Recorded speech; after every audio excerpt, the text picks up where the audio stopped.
doble ang Pasko para sa ating lahat. Isa ito sa mga pinakamahalagang araw para sa karamihan ng mga Pilipino. Ikaw kabarangay, ano ang pinaka-memorable mong Christmas memory?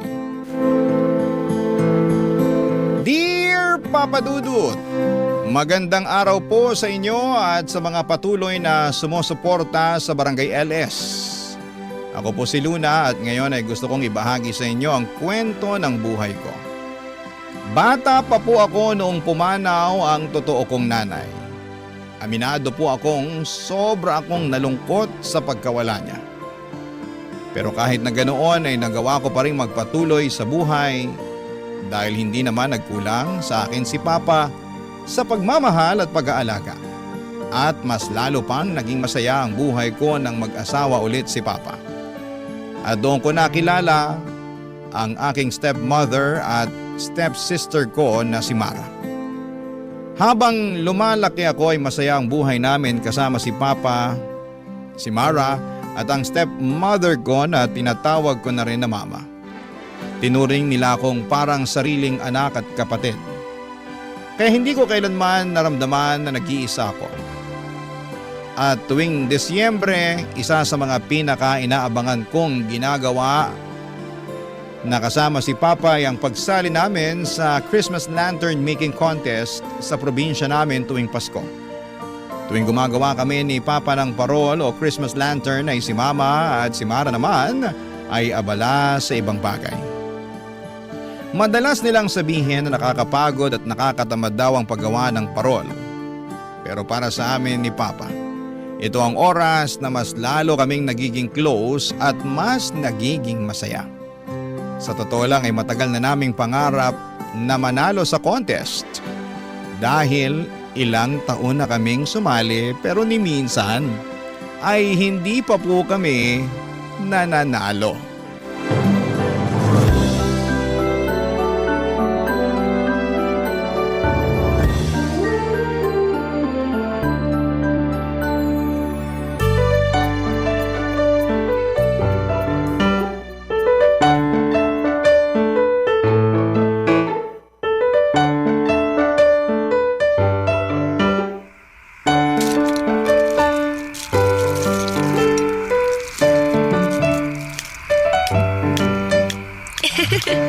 Sige po. Konting ayos pa po. Luna? Ay. Mahal! Kumain na kayo dito. Mamaya nyo na tapusin yung Christmas lantern nyo. Mamaya na lang po kami kakain, Ma. Oo, saglit na lang to, mahal. Mauna ka na. Alam nyo, kung ako sa inyo, tigilan nyo na yung pagsali-sali dyan sa lantern making contest ng barangay. Hindi naman kayo nananalo eh. Sayang lang sa oras yan at pinapagod nyo lang ang mga sarili ninyo. Ay, nako. Si Mama talaga, napakanega. Huwag po kayong mag-alala kasi nararamdaman ko na this year is the year. Feeling ko talaga mananalo na kami ni Papa ngayon eh. Di ba, Pa? Mismo, anak. Basta, kakain na ako ha. Sumunod na lang kayo kung gusto nyo. Sige po, Ma. Andito na ako! I'm home! Oh, Mara, saan ka galing? Gabi na. Relax lang po kayo, Ma. Yung tanong ko sa'yo, hindi mo pa sinasagot. Saan ka galing? Sa bahay lang po nung kaklase ko. Kung gano'n bakit ngayon ka lang? Pasensya na po kayo ha. Napasarap po kasi yung kwentuhan namin eh. Sa susunod, magpapaalam ka sa akin kung gabi ka na makakauwi.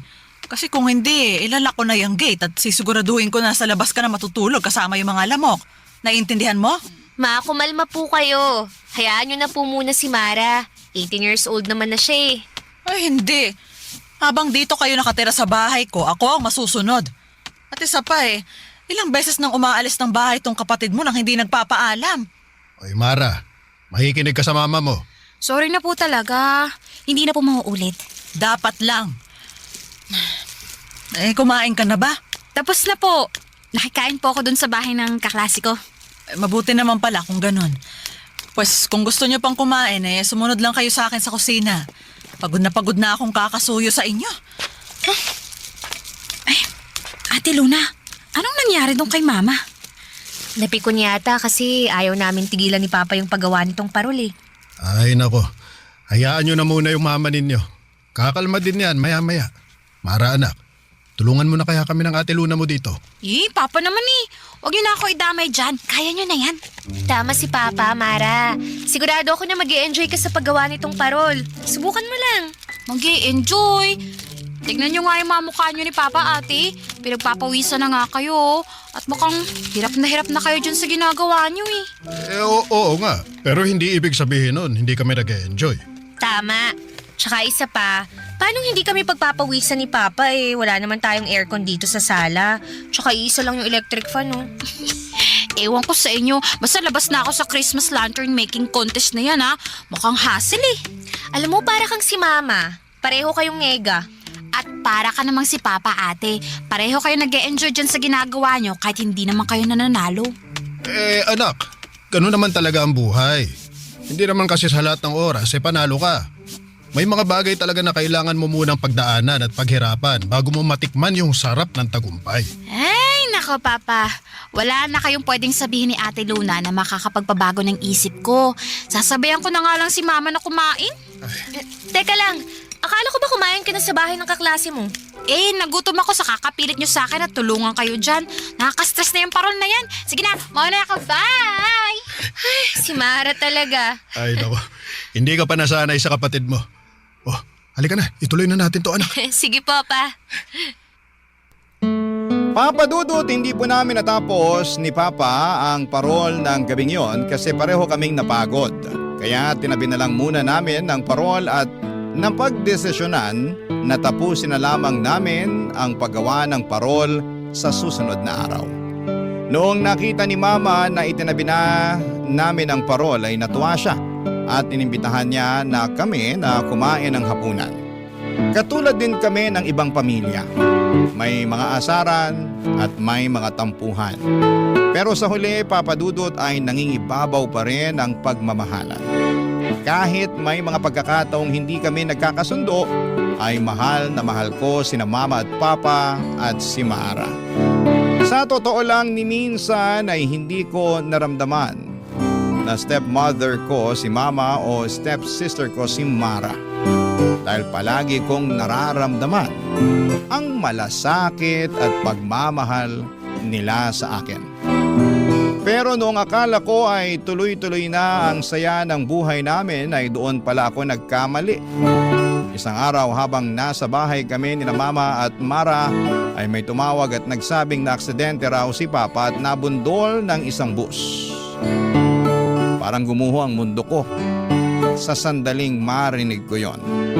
Nanginig ang buong katawan ko at yun na yata ang pinaka nakakatakot na balitang narinig ko sa buong buhay ko.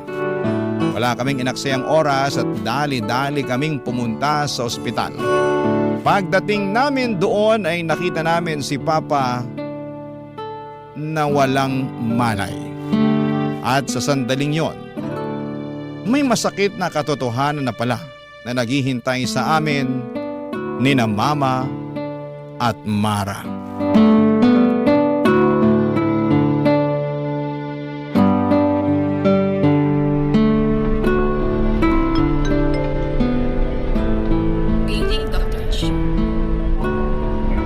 Luna!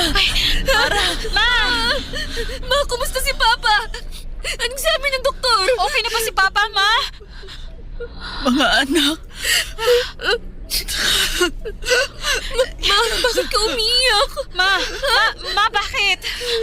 mga anak. I'm sorry, pero wala na ang papa niyo. Ma, huwag po kayo magbibiro ng ganyan. Hindi po totoo yan. Nagsisinungaling kayo. Hindi pa patay si Papa. Buhay pa si Papa. Buhay pa ang Papa ko. Ate Luna! Magpakuhawakan po. Puntahan ko si Papa. Kailangan ko makita si Papa. Dito lang kami ng kapatid ko para sa iyo, ha? Hindi! Hindi pa patay si Papa. Para samahan mo ako. Puntahan natin si Papa. Sigurado ko hinihintay na niya tayo. Halika na. Mara! Ano ba tinatayo-tayo mo dyan? Halika na. Ate! I'm sorry. Pero kailangan natin tanggapin na wala na si Papa.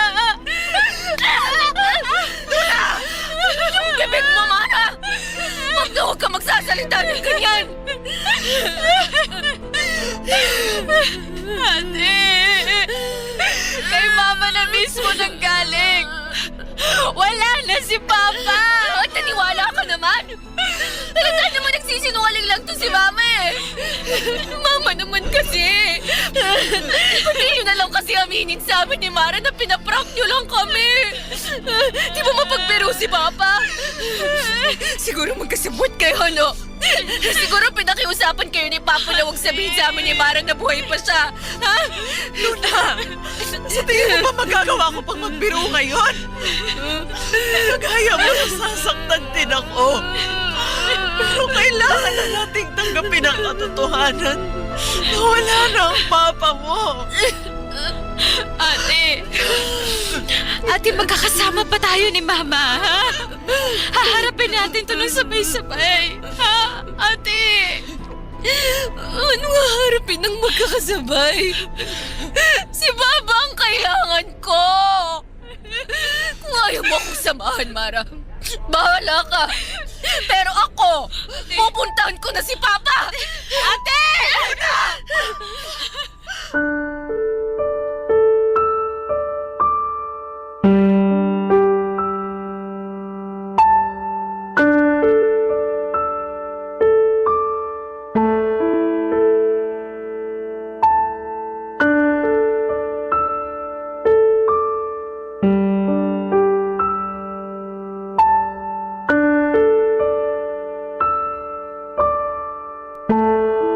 Papadudot nung doktor na mismo ang nagsabi sa aking wala na si Papa ay saka nag-sink in sa akin ang lahat. Alam kong nariyan sina Mama at Mara, pero ramdam na ramdam ko ang sobrang lungkot at pakiramdam ko ay mag-isa na lamang ako sa buhay. Dahil nawala na ang nag-iisa kong tunay na kadugo. Maaga nang nawala ang tunay kong ina pero pati ba naman si Papa ay kinuha na rin sa akin. Lumipas sa mga linggo na halos nakakulong lamang ako sa kwarto. Bihira na akong kumain at halos hindi na rin ako nakikipag-usap sa kahit na sino. Lalo na kina Mama at Mara. Alam kong nasaktan din sila sa pagkawala ni Papa at pilit silang nagpapakatatag para sa akin. Pero nang mga panahong yon ay hindi ko yon makita. Masyado po akong nalunod sa sarili kong lungkot hanggang sa dumating sa puntong sobrang pumayat ako at unti-unti kong nakakalimutan kung paanong muling bumangon, Papa Dudut. Barangay Love Stories. Barangay Love Stories. Habang lumilipas ang mga araw, aaminin ko na unti-unti akong nagtanim ng sama ng loob kina Mama at kay Mara. Pakiramdam ko noon ay parang mas madali nilang natanggap ang pagkamatay ni Papa samantalang ako ay nanatiling lugmok at sugatan sa sakit ng pagkawala niya. Araw-araw ay dala-dala ko ang bigat ng kalungkutan. At habang tumatagal, ang lungkot na yon ay dahan-dahang napalitan ng galit at puot. Sa halip na ilabas ko ang sakit na nararamdaman ko sa tamang paraan ay ibinuhos ko ang lahat ng galit at puot ko kina Mama at kay Mara. Sa tuwing sinusubukan nila akong kausapin o kumustahin ay bigla na lamang akong napapasigaw o nagsasara ng damdamin ko. Dumating sa punto na parang natatakot na nga si Mara na lapitan ako. Pero kahit na ganoon ay pilit pa rin niyang sinusubukang kausapin at unawain ako. Pero sa kabila ng lahat ng yon ay patuloy ako nagmamatigas at hinahayaan ang sarili kong lamunin ng sobrang lungkot hanggang sa halos makalimutan ko na kung paano muling magmahal at magpatawad.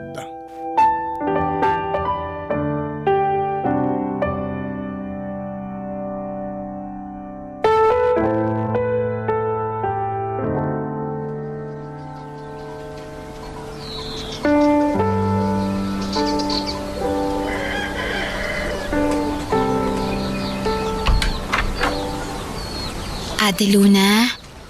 Luna, anak. Hindi ka pa ba nagugutom? Pinagluto kita ng almusal. Kumain ka na. Anong ginagawa niyo rito? Wala pa akong gana. Pero ate, nag-aalala na kami ni Mama sa'yo eh. Tingnan mo, pumapayat ka na. Kaya sige na please, kailangan mo to. Kumain ka kahit konti lang. Ilapag niyo na lang dyan sa mesa tapos umalis na kayo. Gusto kong mapag-isa. Anak, nag-aalala na kami ng kapatid mo sa'yo. Lahat naman tayo nasasaktan sa pagkawala ng papa mo. Pero sana naman anak, huwag mo kaming sukuan ng kapatid mo. Andito pa naman kami, di ba? Paano hindi ko kayo susukuan? Mukhang nakapag-move on na nga kayo sa pagkamatay ni Pape. Ang galing nyo ring magpaggap eh. Ate Luna, hindi sa ganun yun. Pare-pareho lang tayo nasasaktan at nahihirapan. Alam mo, Mara, kung tutuusin, napakaswerte mo. Kasi nandyan si Mama sa tabi mo na nagmamahal sa'yo. Pero paano naman ako? Wala nang nagmamahal sa akin. Anak, hindi yan totoo. Mahal na mahal ka namin ng kapatid mo. Mautang na loob, lumabas na lang kayo ni Mara. Kasi sa tuwing nakikita ko kayo, mas lalo lang akong nasusuka. Tuwing sinusubukan niyo akong suyuin, mas lalo ko lang kayong kinasusuklaman. Ate, sumusobra ka na. Mara, please lang, huwag mo namang sagot-sagutin ang ate mo. Hindi, May. Kasi kung makapagsalita siya, parang kasalanan pa natin na namatay si Papa. Ate, sabihin mo nga sa akin, paano ka namin tutulungan kung yung sarili mo mismo ayaw mong tulungan? Pilit ka namin iniintindi. Kaya sana naman, intindihin mo rin kami ni Mama. Intindihin? Ako yung namatayan dito! Ako yung nawalan! Wala akong pakialam kung isipin nyo na napakamakasarili ko! Ako yung naiwanang mag-isa dito! At hindi nyo ako maiintindihan kahit anong gawin nyo! Oo, alam kong nasasaktan ka. Kasi pakiramdam mo ngayon na wala yung nag-iisa mong kakampi. Pero kailangan mo rin maintindihan na simula nung naging parte kami ni Mara ng buhay mo, naging kakampi mo na rin kami. Tama si Mama, ate. Sa totoo lang, nasasaktan na ako sa mga sinasabi mo sa amin ni Mama eh. Pero ganun pa man, gusto ko lang malaman mo na hindi mo to kailangang pagdaanan ng mag-isa. Ayaw niyong umalis ah. Utang na loob, pabayaan niyo na ako! Ate naman! Huwag mong gawin sana ito! Si Papa, kailangan ko! Ate, please! Tama na! Ano ko awatin tong ate mo? Hindi ko kayo kailangan! Ate! Wala kayong kwenta! Ate, parang awa mo na. Tumigil ka na! Natatakot na ako sa'yo eh! Iwan mo ako! Hindi ko kayo makakaduga! Si Mama at si Papa, kailangan ko! Pagkatapos kong magwala ay nakatulog ako sa sobrang pagod. Kahit na ang dami kong masasakit na salitang nasabi noong araw na yon ay malinaw pa rin sa alaala ko na hindi kailanman tumigil sina Mama at Mara sa pag-aalaga at pag-aasikaso sa akin. Kahit patuloy akong nagmamatigas at binabalot ng galit at puot dahil sa pagkawala ni Papa. Nandun pa rin po sila. Tahimik na nagmamahal at umaasa na balang araw ay maghihilom din ang mga sugat sa puso ko. Dumating din ang panahong kinailangan ko nang bumalik sa eskwela. Pero nang mga panahong yun ay parang wala talagang pumapasok sa isipan ko. Patuloy pa rin akong nagluluksa at kahit na anong pilit kong mag-focus sa klase ay hindi ko magawa. Unti-unti akong nagsimulang magkating classes at natuto na rin po akong magbisyo tulad ng yosi at alak. Umaasang kahit sandali ay makakalimot ako sa bigat ng mga problemang dinadala ko. Hanggang sa dumating ang araw na nalaman na ni Mama ang lahat ng mga pinaggagawa ko. At doon ko naramdaman na unti-unti nang nagkakaroon ng consequences ang mga desisyong ginawa ko habang ako ay nawawala sa sarili, Papa Dudut.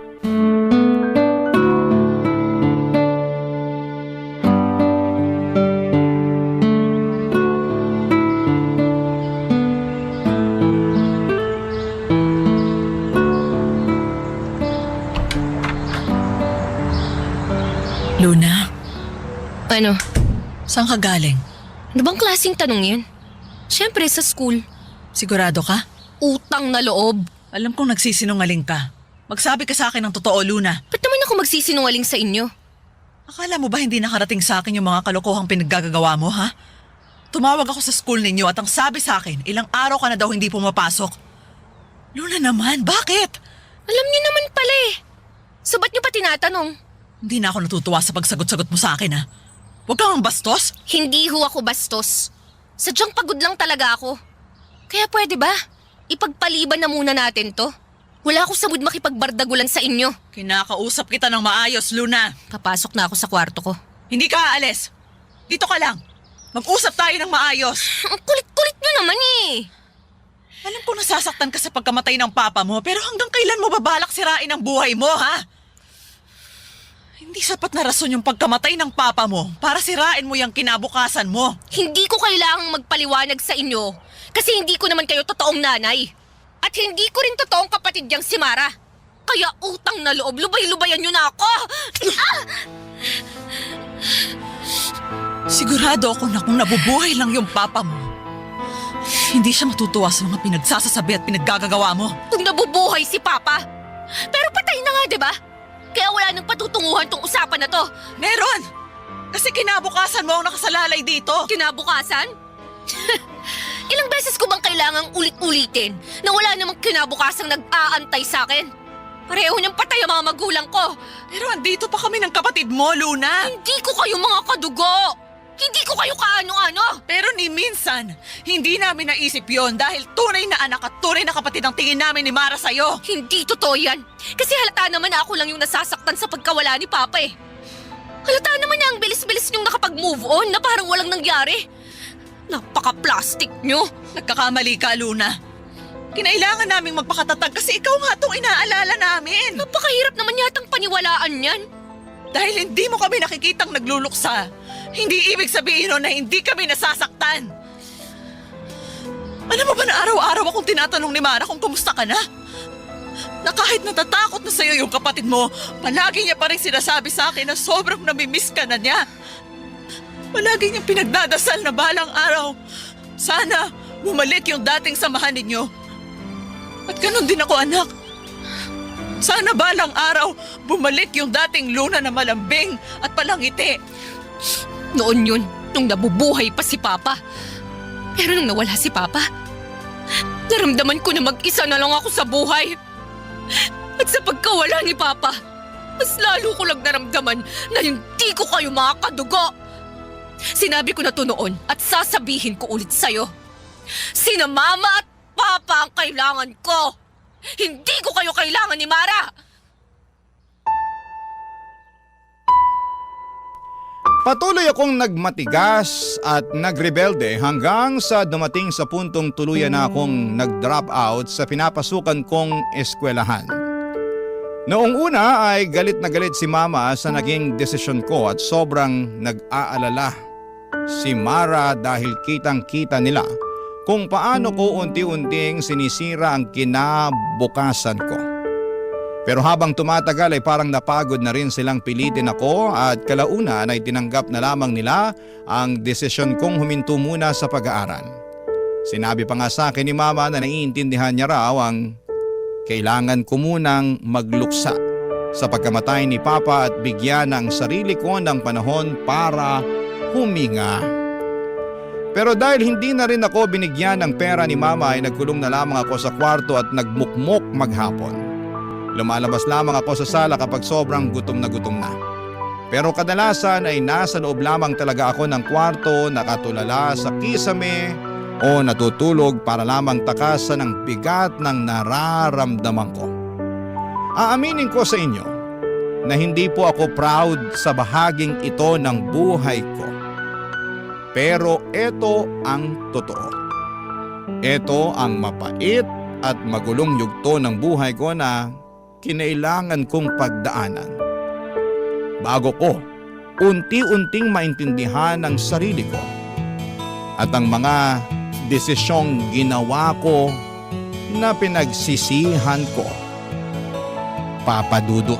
Barangay Love Stories. Barangay Love Stories.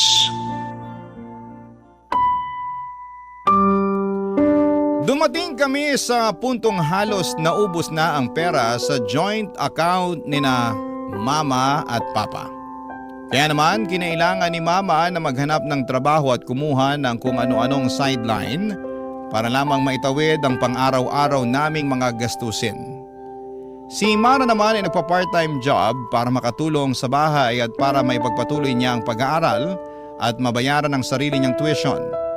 Sa totoo lang ay sobra akong nakonsensya ng mga panahong yon dahil kung tutuusin ay may dahilan silang iwan o palayasin ako. Lalo na't naging pabigat na ako sa kanila. Pero yon ang isang bagay na hindi nila ginawa. Kahit minsan ay siguradong napagod na rin sila sa akin. Aaminin ko na ng mga panahong yon ay unti-unting gumaan ang pakiramdam ko kina Mama at kay Mara. Kahit papaano ay nabawasan ang bigat sa dibdib ko at medyo humupa ang sakit. Kahit na hindi pa ito tuluyang nawawala ay may mga gabi pa ring masakit at may mga ala-ala pa ring bumabalik pero hindi na kasing bigat ng dati. Sa totoo lang ay nakakahiyaring aminin pero mas naging mature pa sa akin ang nakababata kong kapatid na si Mara. Mas maaga niyang natutunan kung paanong tumayo at magpatuloy kahit na nasasaktan. Siguro ay ganon talaga ang buhay, Papa Dudut. Iba-iba tayo ng paraan ng pagluluksa. At iba-iba rin ang oras na kailangan natin bago tuluyang makabangon. At pagkatapos ng isang taon ay unti-unti na namang bumalik ang sakit. Dahil papalapit na ang Pasko at muli kong naaalala si Papa.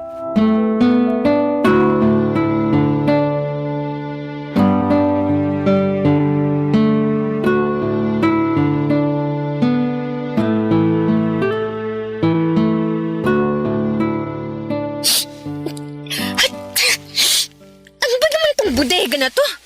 Ang dumi. Ang daming alikabok. Luna, anak! Yung extension cord, asan na? Hinahanap ko pa. Saan niyo po ba kasi nilagay yon? Tingnan mo dyan sa cabinet. Ano ba naman to? Ay! Teka. Ito yung... Ate naman, ba't ang tagal mo? Kanina ka pa namin inaantay ni Mama yung extension cord. Asan na ba? Ate? Saan mo nakita yan? Dito sa loob ng lumang cabinet. Naaalala mo ba to? Ito yung pinakahuling parol na ginawa namin ni Papa bago siya na-aksidente. Siyempre naman, ate. Tandang-tanda ko pa noon na pinipilit niyo ako ni Papa na tulungan kayo sa Christmas lantern na yan. Pero tinatanggihan ko kayo. Oo. Tinatanggihan mo kami ni Papa kasi ayaw mo yung napapagod ka. Sayang, no? Hindi na umabot tong parol na ginawa namin sa contest. Kasi hindi na namin natapos to ni Papa. Nakakamiss yung mga panahon na yun, no? Kung pwede lang sana nating balikan yun. Ate Luna, hindi pa naman huli ang lahat eh. Ha? Anong ibig mong sabihin? Ibig ko sabihin, pwede pa naman tayo gumawa ng mga bagong alaala. Ikaw, ako, si Mama. Alam ko naman yun eh. Gusto mo ituloy natin yung Christmas lantern yun ni Papa? Ewan ko. Siguro ibabalik ko na lang dito sa cabinet. Wala na rin naman tong silbi. Tsaka nasasaktan lang ako tuwing naaalala ko si Papa. Alam niyo kayong dalawa, kanina ko pa inaantay yung extension cord, ha? Asa na ba? Sorry ma, nakita kasi ni ate yung Christmas lantern nila ni Papa. Naaalala ko pa yan, ha? Tandang-tanda ko pa nung Pinagalitan ko kayo kasi ni minsan hindi naman kayo nanalo sa pa-Christmas lantern making contest ng barangay.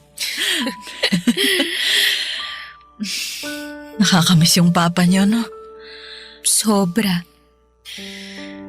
Ay, labas na po tayo. Nahanap ko na rin naman yung extension cord Ay, eh. sandali lang ate. May naisip ako. Ha? Anong naisip mo? Di ba may pa-Christmas lantern contest ulit yung barangay ngayon? Oo. Eh ano naman ngayon? Ay, Mara, anak. Alam ko na kung anong iniisip mo. Magandang ideya yan. Di ba, ma? Sandali lang.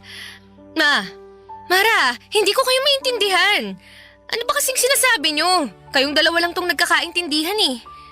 Tutulungan ka namin ng kapatid mo na tapusin yung Christmas lantern ninyo ng papa mo. At isasali natin doon sa parol contest this year. Malay mo naman. Baka manalo na, di ba? Nang gabing yon ay ramdam ko na tuluyan nang nawala ang puot at galit sa puso ko. At para bang nararamdaman ko mismo ang presensya ng Diyos sa buwan ng Kapaskuhan. At doon na rin kami tuluyang nagkapatawaran ni na Mama at Mara. Mas lalo pang bumalik ang saya at init ng aming samahan ng muli naming pagtulungan ang paggawa ng Christmas lantern na sinimulan namin ni Papa. Sa totoo lang ay wala na akong pakialam noon kung mananalo o matalo ang parol sa contest. Ang mahalaga lang sa akin ay matapos ito at makita na nakakarami ang aming ginawa. Pero sobrang bait ni Lord dahil sa unang pagkakataon ay nanalo ang parol na pinagtulungan namin ni Mara at Mama.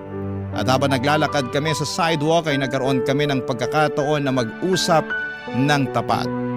Magpatawaran at maramdamang muli ang pagmamahal at pag-unawa namin para sa isa't isa.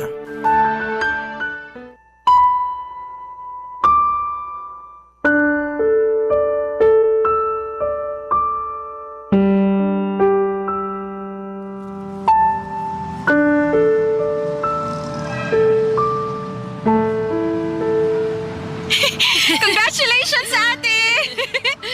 Congratulations, nanalo yung parol mo! Sigurado ako na pag nandito si Papa, matutuwa siya sa ating tatlo. Matagal ang pangarap ni Papa na manalo sa contest na yun eh. Naku, tama ka dyan, anak. Alam nyo, sana wag akong multuhin ang papa ninyo, no? Pero sa tingin ko nanalo yung parol natin. Kasi tumulong ako. Siguro kung noon pa lang, tumulong na ako Malamang sa malamang, matagal na din tayong nanalo. Nako! Wow, ma, ang lakas ng hangin! Biro lang. Pinapatawa ko lang kayo. Mara, maraming salamat Tinulungan niyo ako dito. Hindi po tayo mananalo kung hindi dahil sa inyo. Wala yun, ate. Maliit na bagay. Anak, huwag kang mag-alala. Gagawa ulit tayo ng panibagong parol sa susunod na Pasko. Yun. At sinisiguro ko sa'yo na tayo ulit ang mananalo. Hindi na po kailangan, Ma. Ha? Bakit naman? Okay na po ako na natapos na natin yung sinimulan namin ni Papa. Sa susunod na taon, mas gusto ko po na i-enjoy natin yung Pasko natin na magkakasama. Aww, sweet mo naman, ate. Pero alam nyo, Mara, alam ko namang hindi naging madali yung taon na to nang dahil sa akin Nagsisisi ako. Kasi ang dami kong oras na sinayang. Nagsisisi ako kasi pilit kong pinagtabuyan yung mga taong walang ibang ginawa kundi mahalin ako ng totoo. At nagsisisi ako kasi hindi ako naging mabait na kapatid at anak sa inyo. Ate, wala na yun, ha? Kalimutan mo na yun. Luna, anak, makinig ka sa akin, ha? Hindi kami nagsisinungaling ng kapatid mo nung sinabi kong mahal na mahal ka namin at hindi ka namin susukuan. Siguro nga hindi tayo magkadugo. Pero sinabi ko na sa'yo to noon at sasabihin ko ulit sa'yo to ngayon. Ni minsan, hindi naging hadlang yon para mahalin kita na parang tunay kong anak. I love you, Ma. I love you too, anak. Bara, isa sa mga pinagsisisihan ko yung hindi ako naging mabuting kapatid sa'yo. I'm sorry kung naging mahina ako. And I'm sorry na pinagmalupitan kita. Sana mapatawad mo pa ako. Patatawarin lang kita pero sa isang kondisyon. Ha? Ano naman yun? Pwede mo ba akong yakapin, ate? Siyempre naman.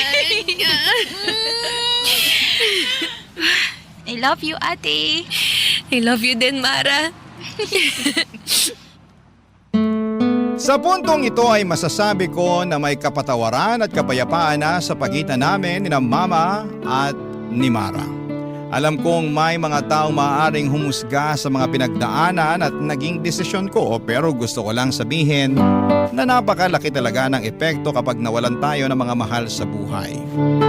Kaya naman kung may kakilala tayong nagluluksa, sana'y huwag tayong mapagod na iparamdam sa kanila na may kasama sila at hindi sila nag-iisa. Dahil sa mga panahong yon, kahit simpleng pakikinig o pananatili ay napakalaking bagay na. Sa ngayon ay bumalik na ulit ako sa pag-aaral at isa na rin po akong working student. Aaminin ko na may mga struggles pa rin ako sa buhay. Pero araw-araw ay sinusubukan kong bumangon at ayusin ang sarili ko.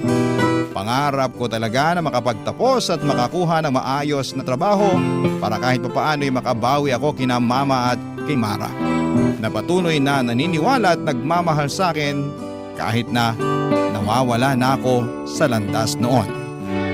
Sa lahat ng pinagdaanan ko ay doon ko napagtanto na ang pamilya ay hindi lamang tungkol sa kung sino ang kadugo mo. Ang pamilya ay ang mga taong piniling manatili, umunawa at magmahal sa iyo kahit sa mga panahong mahirap ka nang mahalin. Dito ko na po tatapusin ang kwento ko, Papa Dudut. Maraming salamat po sa pakikinig and more power sa Barangay LS. Ang inyong kapuso at kabarangay forever, Luna. Anong say mo sa Barangay Love Stories na ito? Pagkwentuhan natin sa comment section yan. Ang mga kwento ng pag-ibig, kwento ng buhay, at kwento ng pag-asa dito sa Barangay Love Stories. Love Stories.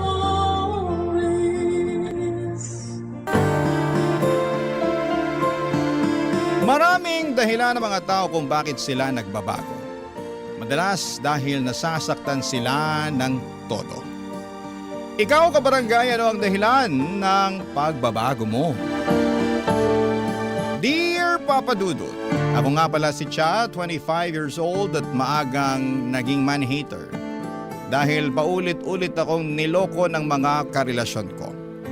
14 years old ako noong first time na ma-in love. Sa kaklase ko, gwapo, masarap, kasama, talented. Yun siya, kaya ang bilis kong ma-fall. Nung niligawan niya ako, syempre hindi na ako nag-inarte. Dream boy talaga ang level niya. Pero kasing level din pala niya si Satanas. Pinagsabay niya kami noong pinakamagandang girls sa kabilang klase namin. Naka-move on din naman ako after that, Papa Dudut. 18 years noong next akong na-in-love. Pero malas pa rin. Yung next kong naging boyfriend ay isa palang bakla. Akala ko kampante na ako na hindi niya ako ipagpapalit sa ibang babae, pero pinagpalit naman niya ako sa ibang lalaki. Ang third boyfriend ko naman, akala ko ay serious na. Maayos naman ang relasyon namin. Tinanggal niya ang trust issues ko at malalim na love ang na-feel ko for him. Tumagal po kami ng ilang taon bago siya nag-decide na iwanan po ako. Just because nanawa na siya sa akin. Boring daw ako, walang toyo, hindi nakikipag-away, hindi nagsiselos. Baliw, hindi ba?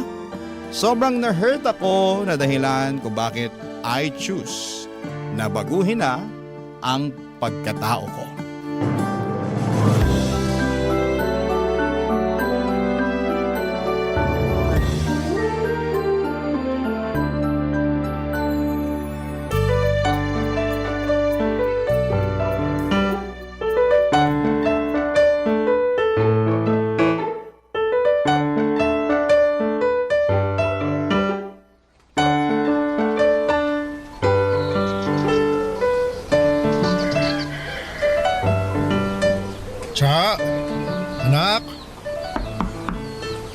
pwede bang pumasok sa kwarto mo?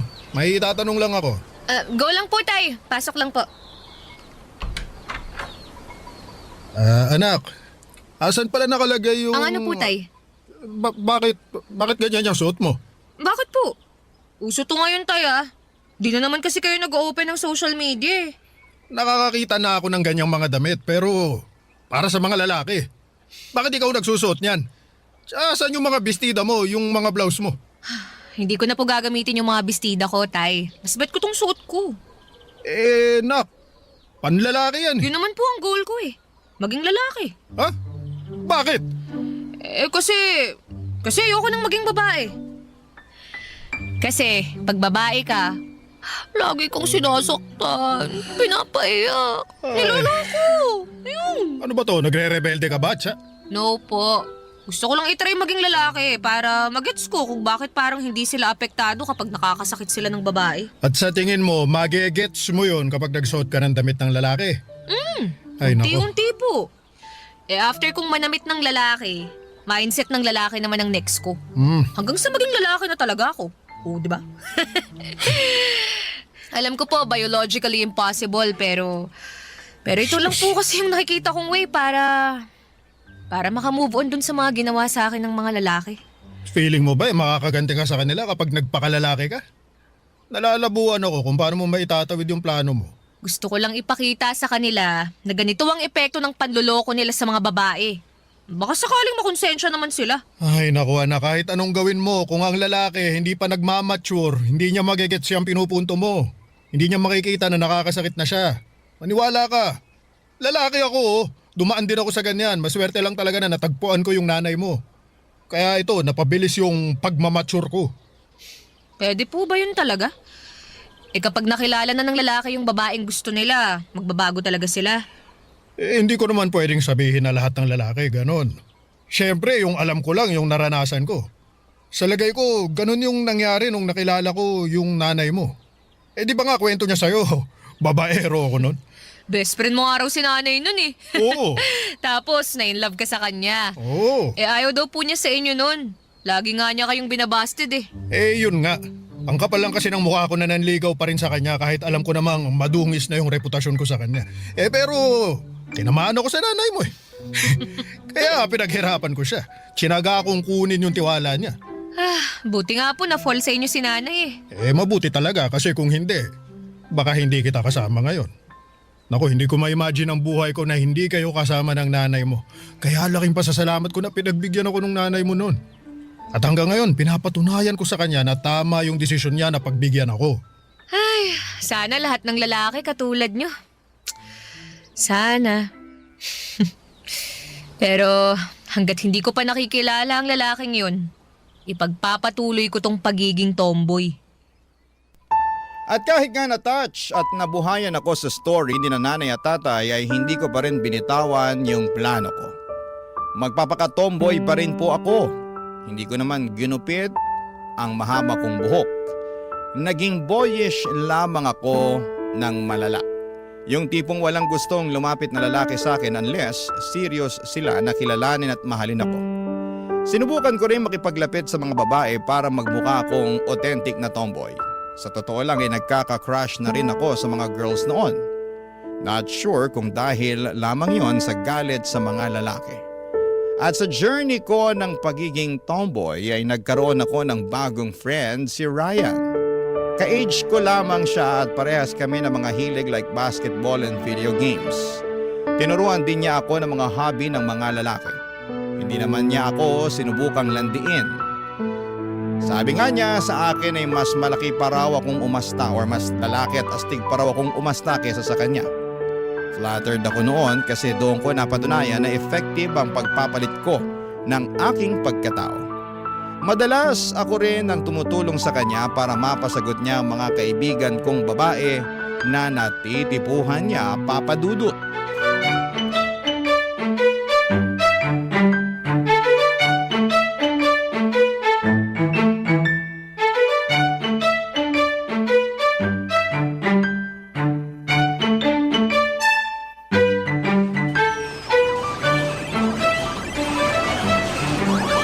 Saan tayo mamaya? Shot?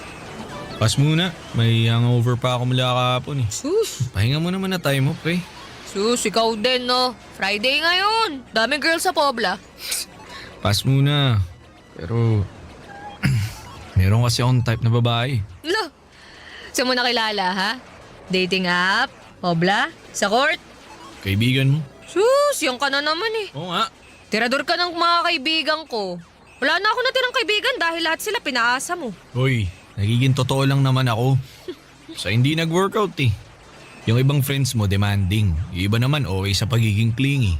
Yung isang kaibigan mo, si Tonet, unang date pa lang namin, gusto na ako i-live-in. Sinong hindi manggughost dun? Masyado mo kasing ginagalingan eh. Bilis tuloy na lumafall. O yan, hinahanapan ka na agad ng commitment. Pero kung usapang commitment lang naman, meron talaga akong type na kaibigan. Teka. Si Jan ba yan, yung naka-veneers? O si Luisa, yung laging maiksi yung palda? Ano, sino sa kanila? Yan na lang yung mga single na kaibigan ko na hindi mo pa sinaktan eh. Hoy, hindi sila. Si yung laging naka-pink, naka-braces, yung may bangs. Ah, si Mika. Uy, wag yun ah. Uy, grabe ka. Wag mo na may pagdamot. Seryoso na ako ngayon. Mabait kasi yon. Baka kung ano pang traumang ibigay mo sa kanya. Taong simbahan kaya. Uy, nagsisimba rin ako ha. Iba yung nagsisimba sa napapadaan lang sa simbahan dahil malapit doon yung paradahan ng taxi. Grabe ka. At least dumadaan pa rin sa simbahan. Oh. Basta pre, iba na lang. Huwag na si Mika. Kahit si Luisa na lang. Mahilig ka naman sa nakapalda, di ba? Si Mika talaga yung gusto ko eh. Sige na, tsa. Last na to. Promise. Ganyan Last. din yung sinabi mo kay Pat eh. Eh anong nangyari, ha? Wala pang 3 araw, ginost mo na. Paano hindi ko naman i-ghost yun? Eh, tinanong kung baog ba ako? Oh. Ano? Kasi gusto niya na ng lalaki makakabuntis daw. Tama bang yun yung topic namin sa unang chat ko sa kanya? Tingin mo. Kalokohan. Huwag kang tatawa-tawa dyan. Tulungan mo na kasi ako. Last na talaga si Mika. Siya na talaga yung gusto kong seryosohin. Lagi mo sinasabi yan eh. Tapos kapag may nakita kang mali sa kanila, iiwan mo na bigla sa ere. Huwag ka kasing nega. Sige na, Reto mo na ako. Libre ko lunch mo 1 buwan. Isang buwan? Oo. Pati dinner ha. Tsaka kape tuwing weekends. Ano, G? Abusada ka ha. Eh di wag. Bahala kang manligaw kay Mika. Mahirapan pa naman yung mga lalaki na lumapit dun. Tsaka mataas ang standards nun, pero Hindi naman. nakikinig yun sa akin. Oo na, kapag- sige na. Lahat ng gusto mo, Gina ako dyan. Yun! Dali mo naman palang kausap eh. Salamat ka talaga, gusto ko si Mika ha. Pero ikaw Ano? subukan mong paasahin at saktan niyang si Mika. Lagot ka talaga sa akin. Sunog lahat ng jersey mo. Di yan. Naniniwala ako na si Mika na yung babaeng para sa akin. Maayos naman si Ryan Papadudut. Hindi ko naman siya masisisi kung hindi na niya tinuloy yung panliligaw niya sa ibang friends ko. May saltik din kasi minsan yung mga kaibigan ko. Saka gusto lang siguro ni Ryan na magkaroon na ng girlfriend. Tanda ko, bago ko siya nakilala ay sobrang broken niya, Papadudut. Niloko kasi siya ng dating girlfriend niya. Tapos sinumpa niya ang lahat ng mga babae dahil po doon. Hindi ba parang magkatulad kami ng sinapit? Pero eventually ay natuto na rin siyang magpatawad. Hindi na niya sinisisi sa mga babae ang isang beses na pagkabigo niya sa pag-ibig. Kaso, takot pa rin daw siya noon na magkaroon ng karelasyon. Kasi baka ma-broken ulit siya. Until one day, noong nakilala niya ang ibang friends kong babae, naisipan niyang subukan pong muli. Yun nga lang, hindi rin nag-workout kasi hindi sila nag-match. Hoping na kay Mika ay maging okay na si Ryan.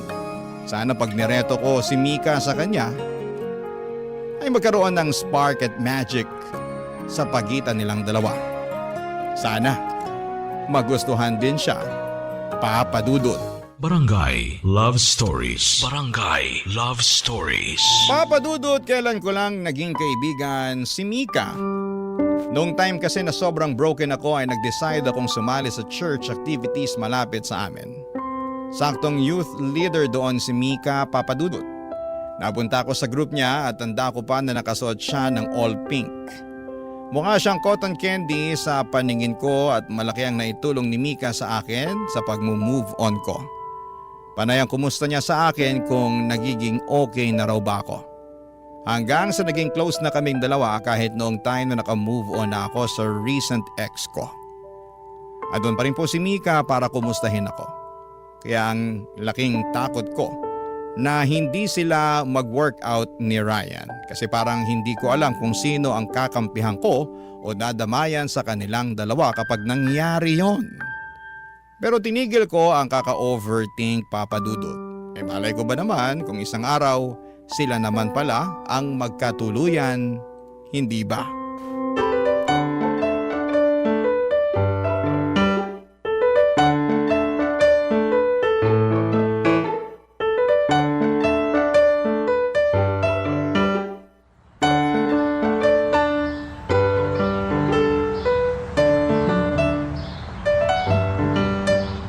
Kumusta yung grupo sa simbahan?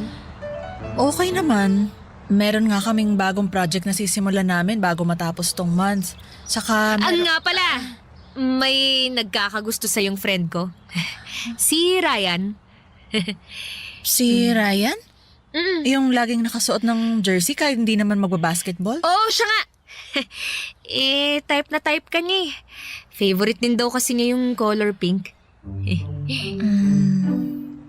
Kaya ka ba pumunta rito para maging bridge ni Ryan sa akin? Parang ganun na nga. Ikaw kala ko naman gusto mo talaga akong kumustahin. Gusto naman talaga kitang kumustahin eh. Seryoso. Kumusta ba love life mo? May boyfriend ka na ba? Kasi kung wala pa, di kay Ryan ka na lang. Teka lang naman sis. Binibigla mo ako sa mga sinasabi mo eh. Nagmamadali na kasi si Ryan na magpalakad sa'yo eh. Pagbigyan mo no. Okay naman yun eh. Kung makapag-sales talk ka sa kaibigan mo, kala mo siomay lang ino-offer mo eh. Mas masarap pa sa siomay si Ryan. Bakit? Natikman mo na ba siya? Yak! Ano ba? Hindi ko trip yun oh. Kadiri naman yun. Bakit naman hindi? Pas na ako sa lalaki. Sakit lang ng ulo yan eh. Sakit naman pala ng ulo eh. Di pass na rin ako dyan. Pero hindi ka dapat magpas kay Ryan. Pagsisisihan mo lang. Sige nga, i-convince mo ako para bigyan ko siya ng chance. Alam ko, sa itsura, hindi siya masyadong nabiyayaan. Pero habang tumatagal naman kapag nasasanay ka na sa pagmumukha niya, may isip mo na, pwede na. Ganun. Parang ayoko nang pwede na. Kung hindi naman basihan ng itsura, ayos talaga si Ryan. Nakakatawa yun, alam mo ba? Very sensitive yun sa ibang tao. Alam niya kapag bad mood ka. Tsaka gagawa siya ng paraan para mapasaya ka. Bibilhan ka niya ng ice cream o chocolate. Tapos alam mo, natatandaan niya lahat ng gusto mo. Kahit ikaw mismo, nakalimutan mo nang binanggit yun sa kanya. Pero siya pala, natatandaan pa. O, di ba? Talaga ba? Ang sweet naman. Sweet talaga yun. Tuwing birthday ko nga binabati ako nun Sakto ng 12:00 ng hating gabi. Partida, maaga pa yung natutulog. Pero maghihintay yun ng 12:00. Mabati lang ako. O, di ba? Grabe ha. Wala sa itsura niya. Mukha siyang loko-loko at hindi seryoso. Mukha lang. Pero kapag nakilala mo siya, hindi naman pala. Malalim na tao yun. Matalino. Marami kang matututunan sa kanya. Tsaka sobrang galante nun. Lagi niyang iisipin kung ano muna yung gusto mo bago yung sa kanya.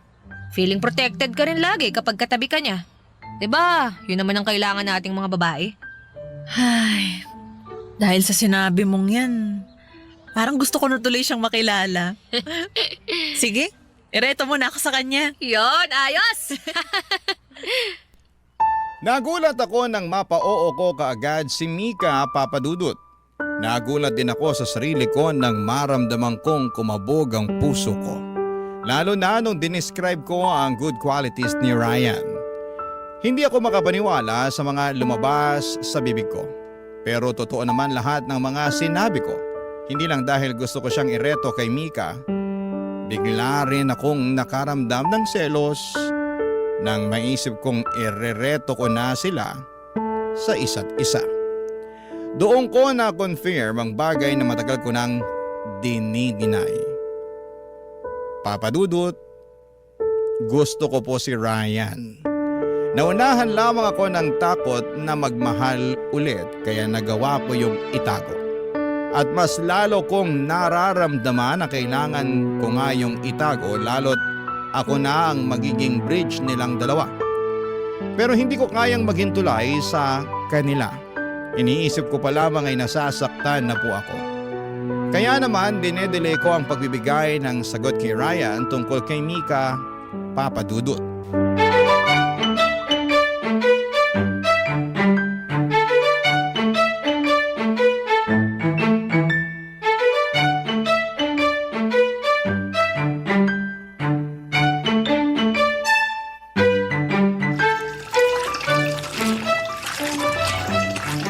Uy, ano na siya? Hoy, Karen. Ang ginagawa mo rito sa bahay? Malamang hingi ng update. Anong update? Ito naman, parang tanga. Update kay Nika. Ano na, pasado na? Umuwi ka na nga muna, istorbo ka eh. Dami kong nilalaban ngayon oh. Tulungan na kita maglaba. Sabihin mo lang sa akin kung ano sabi ni Mika. Ayoko ng paglalaba mo. Ikaw na nga yung tutulungan dyan eh. Hindi ka nga nakakatulong eh. Nung last na tinulungan mo ako maglaba, yung mga dekolor ko biglang namuti. Yung mga puti naman nangitim. It's the thought that counts. Sus, tot, that counts ka pa. Umalis ka nga. Sumagot Marami ka na pa muna talaga kasi. akong gagawin. Ano nga? Nakausap mo na ba si Mika? Oo na. O ano sabi? Basta. Siya naman eh. Pinapaasa mo lang ba ako kay Mika? Ano na ba nangyayari? Ilang araw ka nang umiiwas sa akin ha? Kala mo hindi ko napapansin? Ay nako, sigurado ka bang gusto mo si Mika? Oo nga. Dumaan nga ako sa church nila nung isang araw eh. Grabe, ang ganda niya. Sana, di na siya magpahaba ng bangs. Tsaka sana, lagi siya nakapink. Lakas mga babae. Alam mo, nakakairita ka na. Umalis ka na nga. Grabe ka. Ba't ba kanina mo pa ako pinapaalis? Kasi marami pa nga akong gagawin. May tinatago ka, no? Ha? Ako? May tinatago? Oo. Ba't di ka makasagot tungkol kay Mika? Ano ba nalaman mo? Ano, busted na ako? Ay nako, eto na nga. Ayoko lang talagang manggaling sa akin pero dahil makulit ka, sasabihin ko na. Mabaho ang paa ni Mika. Huh? Kahit nakasapatos yun, maalingaso yung amoy ng paa niya. Alam mo yung cheese na nabubulok? Ganun na ganun. Kadiri naman. Oo! Kaya nga sa simbahan, laging nakatutok yung electric fan sa paa niya eh. Para lang mahanginan at maitaboy ang baho. Seryoso ka ba? Oo nga. At saka eto pa. Alam mo bang kahit bagong ligo siya, amoy ginisang sibuyas pa rin ang kilikili niya? Weh! Oo! Kahit 1 kilometer away ka sa kanya, maaamoy mo eh. Sobra ka naman. Kaya ikaw din. Gusto mo pa bang manligaw ng babaeng mabaho ang paa at saka kilikili ha? Oy, saka balita ko ha. May kuto yun. Kaya laging nakabangs.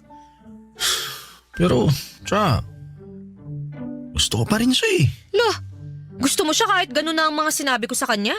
Madali lang naman solusyonan yung baho ng paa, kilikili. Deodorant lang yun, tsaka foot spray. Ako bahala dun. Bibilang ko pa siya. Pati yung pinakamalakas na antibacterial soap. Hanapin ko yun para sa kanya. Kung kuto naman kalaban, gata lang kalaban nun. Ganun kasi ginawa ni nanay nung nagkakuto kami ni ate noon eh. Akong bahala. I can fix her.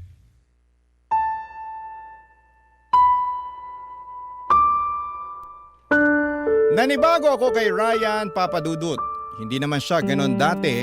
Kapag may sinabi akong kapintasan ng isang babae ay mati-turn off kaagad siya. Cut off agad ang babaeng yon sa buhay niya.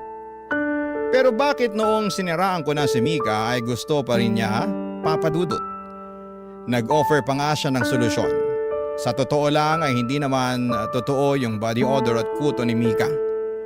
Gawa-gawa ko lang yon. Desperada na kasi akong mapapayag si Ryan na tigilan na si Mika. Kaya lang epic fail ang mga bagay na yon. Hindi ko magad si Ryan at doon ko na-realize na mukhang tinamaan na siya kay Mika. Bigla akong nagselos. Na-insecure ako bigla sa sarili ko at na ikumpara ko ang sarili ko kay Mika. Ano ba naman ang laban ko sa napaka-feminine na datingan ni Mika, Papa Dudut? Sa aming dalawa, ako pa nga itong parang mukhang may body odor at kuto. Napakaswerte naman talaga niya. Sana, ako na lang siya, Papa Dudut. Barangay Love Stories. Barangay Love Stories. Tinuloy ko pa rin ang pagiging bridge kina Mika at Ryan, Papa Dudut. Masakit man pero kailangan ko nang gawin bago pa makahalata si Ryan na iniiwas ko na sa kanya si Mika. Ang sakit kaya nun. Yung tipong nakiki-third wheel ako sa kanila sa dates nila. Ako ang taga-alalay kapag nauubusan na ng banat si Ryan. Panay naman ang puri ko sa kagandahan ni Mika para lamang tumaas ang self-confidence niya. Nakakadurog itong ginagawa kong ito, Papa Dudut. Hindi po madali, lalo tinanggap ko na sa sarili ko na in love na ako kay Ryan. Ang akala ko hindi na ako magmamahal ulit ng lalaki. Pero para naman akong biniro ni Lord. Bigla akong na in love ulit sa lalaki, ang masakla pa sa best friend ko pa mismo. Hanggang isang araw sa pagharap kong muli sa salamin, hindi na ako natuwa sa nakikita kong itsura ko. Namiss ko ang pagiging isang babae. Kaya naman, hinubad ko na ang suot kong panlalaki. At bumalik na sa pagsusuot ng bestida at pagme-makeup, Papa Dudut.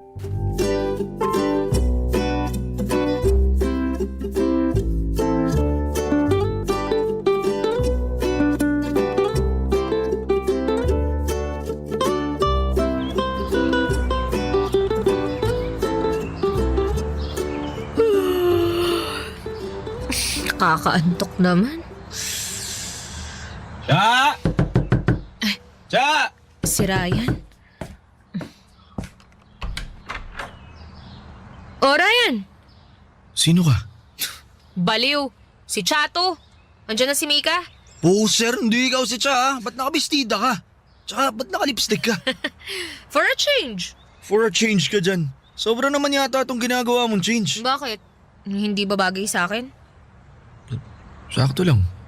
Dapat ba mas floral yung dress na sinuot ko? Kulang ba sa tangkad tong heels ko? Mas bagay ba pag naka-red o pink lipstick? Ikaw ba talaga yan? Wala kang kwentang kausap. Kainis to. Asan na ba si Mika? Hindi sumasagot sa tawag ko eh. Sa kanya na lang ako magpapa-outfit check. Kayo talagang mga lalaki, wala kayong kwentang kausap. Uy, pati outfit mo sa mga lalaki mo pa sinisisi ah. Kami na lang lagi may kasalanan. Eh kasi naman, hindi ka sumagot ng maayos dyan. Ano ko sasagot eh? Nabigla ako eh. Ngayon lang kita nakitang maging babae. So ibig sabihin, mukha akong lalaki noon? Bakit? Di ba yun naman yung goal mo? Nagsusuot ka ng damit panlalaki, ano pang inaasama magiging tingin ko sa'yo? Ngayon, anong tingin mo sa akin? Ha? Oo, tingnan mo na. Walang kwenta. Ano ba kasi nakain mo? Ba't biglang nagpakababae ka? Alam mo, laitin mo na lang ako ng derechahan kaysa paligoy-ligoy ka pa dyan. Sige, gusto mo yan ha? Iksi ng bestida mo ha, in fairness. Puti pala ng tuhod mo. Pero hindi ko sinasabing bagay ha. Hindi ko bagay ang bestida? Bagay na hindi. Paano ba to? Huwag ka na nga magsalita. Kakainis to eh. Pero hindi, yung lipstick mo ayos, maganda, bagay sa'yo. Di ka na maputla, mukha kang basta, maganda. Maganda ako? Uy, hi guys! Uy. Sorry na late ako ha. Uy, Cha, naunahan mo pa pala ako. Pasensya pala kanina, hindi ko nasagot yung mga tawag mo kasi naman nakikipagpatentero ako sa mga sumasakay sa MRT eh. Kakarating ko lang din naman eh. Uy, teka lang. May napapansin ako ha. Ikaw ba talaga yan, Cha? Uy, ang ganda mo. Sabi ko naman sa'yo, magbalik loob ka na eh. Tingnan mo nga oh. Oy, Ryan. Tingnan mo nga tong best friend mo oh. Di ba ang ganda niya? Pwede na. Anong pwede na? Wala talaga kayong kwentang mga lalaki, no? Sinabi ko na nga rin yan sa kanya kanini. Sobrang girly mo today, Cha. I love it. Kailangan mo nang irampa yan sa mall later, ha? Ano, tara na? Uy, Ryan. Nakatulala ka dyan. Tara na. Isasama ba talaga natin si Cha? Ha? Bakit naman hindi? Napag-usapan na natin to kahapon, ha?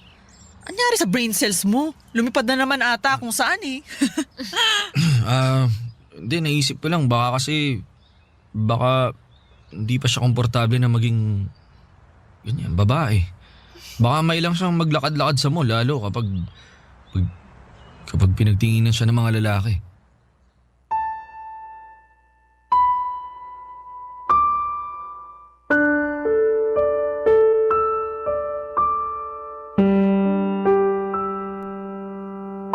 Hindi ko alam kung dilulo lang ba ako, Papa Dudut, pero kita ko sa mga mata ni Ryan ang paghanga sa pagbabago ko. Panayang tingin niya sa akin lalo na kapag hindi nakatingin si Mika sa kanya. Ako naman ay nagpapanggap na hindi ko yon napapansin. Deep inside ay grabe ang kilig ko. Buong araw na magkakasama kaming tatlo sa mall at nakaramdam ako ng tensyon sa pagitan namin ni Ryan hanggang pag-uwi ay napapaisip ako at napansin na ba talaga niya ako? Naghihintay ako ng chat sa kanya, umaasa na baka umamin na rin siya. Pero inabot na ako ng umaga sa kakahintay ay wala siyang message sa akin. Pagkatapos noon ilang araw na niya akong iniwasan. Nasaktan ako. Akala ko naman may chance na ako sa kanya, nagrebelde ako. Pero hindi na ako bumalik syempre sa pagiging boyish. Sinubukan ko nang makipag-date, sumama sa mga party kung saan ay merong mga lalaki na pwede kong magustuhan. Isang gabi ay nasundan ako ni Ryan sa isang birthday party na invited ako, Papa Dudut.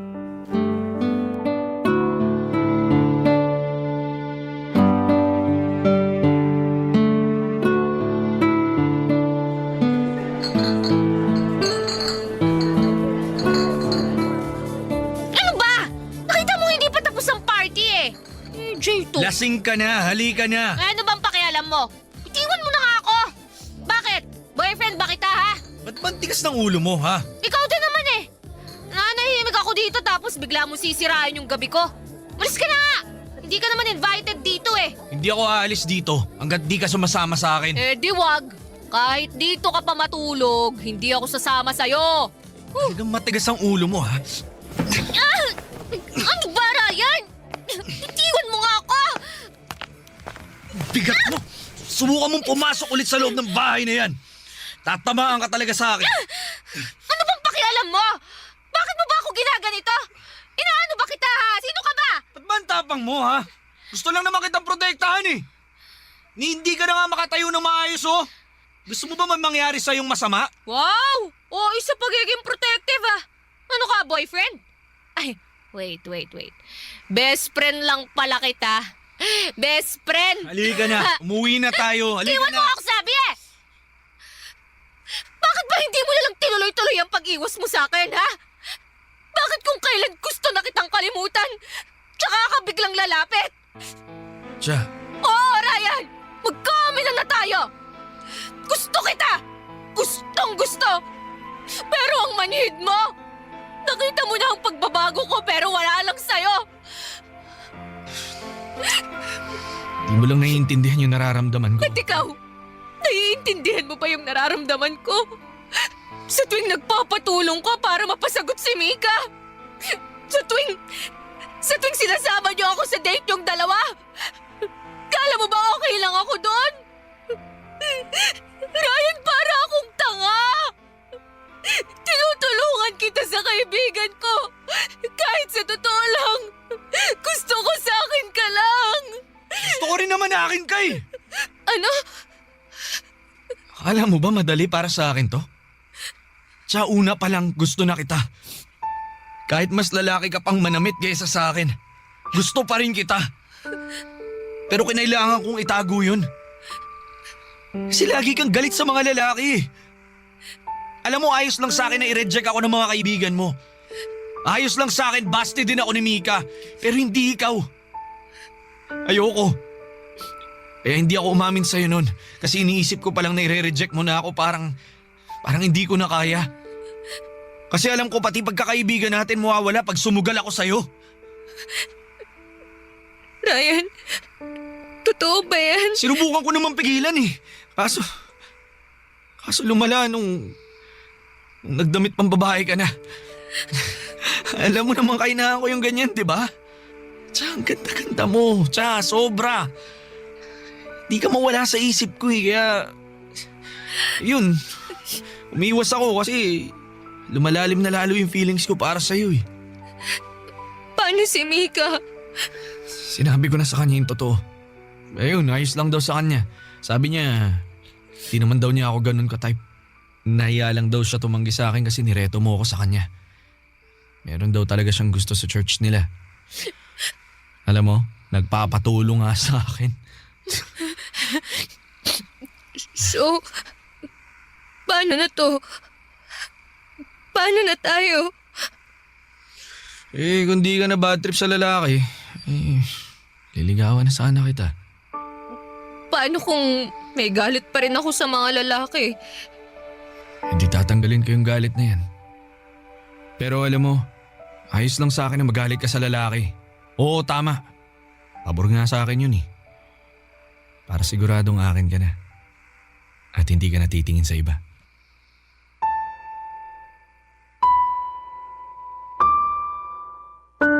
Nagkatinginan kaming dalawa, Papa Dudut. Para bang ang perfect ng lahat. Parang may fireworks sa paligid na tanging kami lamang dalawang nakakakita at nakakarinig. Napakasaya sa pakiramdam. Sa isang iglap ay nawala lahat ng takot ko at galit sa mga lalaki. Parang ang sarap lang ulit magtiwala. Sa ngayon ay inaaral kong tanggalin ang galit ko sa mga lalaki. Malaking tulong si Ryan dito. Mapagpasensya si Ryan sa mood swings ko.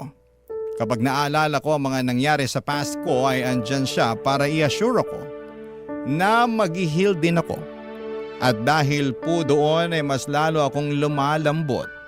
Iba talagang nagagawa ng totoong pag-ibig sa tao. Walang kahit na anong galit o trust issues ang magwawagi. Basta meron lang isang tao na handa kang intindihin. Maraming salamat po sa pagbasa ng aking liham. Ang inyong kapuso at Barangay Forever, Cha. Kwentuhan naman tayo dito sa comment section.